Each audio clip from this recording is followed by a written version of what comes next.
livestock, county councillor, father, grandfather. It's very engaging and very rewarding. But when asked the question, would I be willing, then the answer was yes. And I didn't come to try to split the vote, and that's a big concern, as was raised here. We want to make sure, I think you've heard very clearly, that it's not a Conservative candidate from Oxford County. You deserve better, and I would implore you then to go from here and engage with your neighbors, one, to vote, and then share and discuss and choose wisely. And I am certainly prepared to go to Ottawa to be your representative, to take a strong local Oxford voice so that they can understand the ability of a great nation is to have great communities. And that's what we need. And how do we do that? I think I have that experience to continue the work that I've been doing here for the last 12 years as mayor and on county council, and it's exciting the things that lie ahead of us. And just these last few weeks at the county level, our commitment on the green energy and the ability to manage a grid behind the meter, so that some of the ideas that Mike has been referring to can come to be a reality for the economy, for the homeowner, and for our community. So we need to commit to that. On the automotive side of things, the Kubrick looking for opportunities to draw investment, to do some research, and to transform our local automotive industry. Our SWIFT project, which is a Western Ontario Ordnance Initiative, to ensure that we have broadband connectivity, again, a foundation to local economy, so that our young people have the broadband capacity, not just for their Netflix and games, but for education opportunities that they might have, and the small business side, so that they can stay connected in real time with the world, and they can run their small business right here in Oxford County. So that's my commitment to you, a willingness. If you're looking for that kind of leadership, I'm more than willing to go. If not, I would encourage you, anyone but the blue.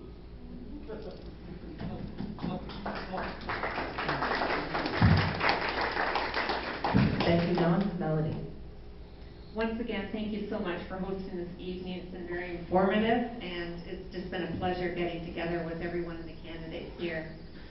The Christian Heritage Party has policies that are unique when comparing them to other political parties. We are the only party that will bring sustainability to the economy while having compassion for the disadvantaged and less fortunate.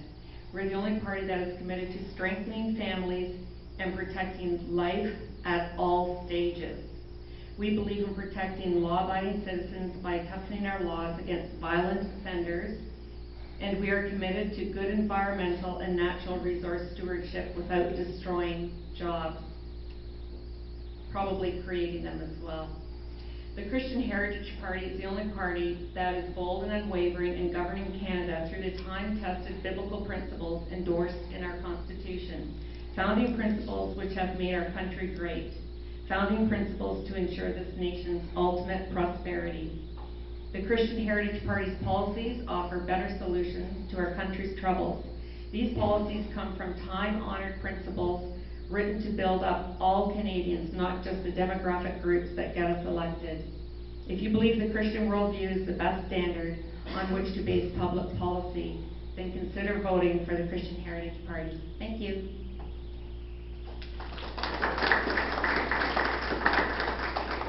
Thank you, Melody. And Zoe. Thank you very much.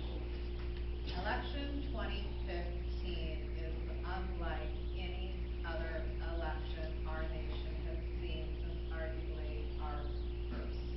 One thing that has been made abundantly clear to me very quickly when we started canvassing back in January, this election, ladies and gentlemen, party politics and party affiliation is out of the window. People are looking for new leadership. People are looking for a change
final analysis, it comes down to what it means to be Canadian and what you want for this country.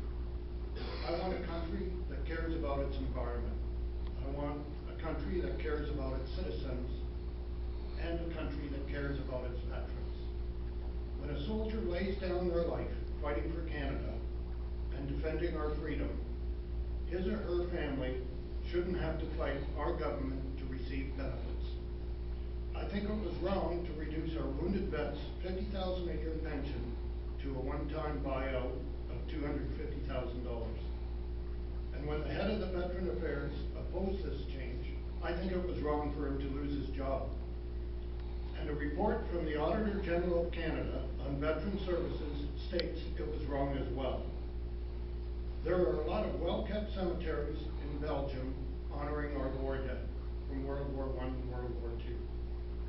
So, on a county level, to have a Belgium-based company propose to put a dump beside a cemetery that contains not only our families, but a cenotaph and the graves of our veterans, I think this is wrong too. I think it's time for a change in direction. I think it's incumbent on all the federal government,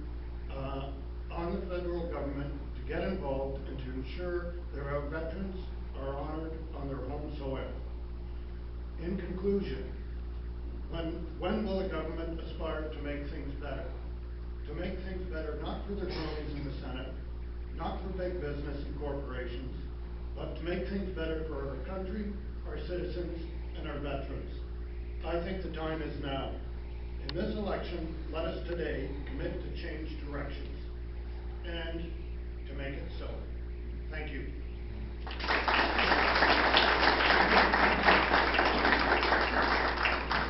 We just have one last section. We've got Dan has some closing remarks that he'd like to make before we open, have you guys can wander and chat with folks as you go. Free range. Free range candidates. Awesome. Okay, so on behalf of our local union, I'd like to thank, first of all, the citizens of Ingersoll for coming out and providing their questions.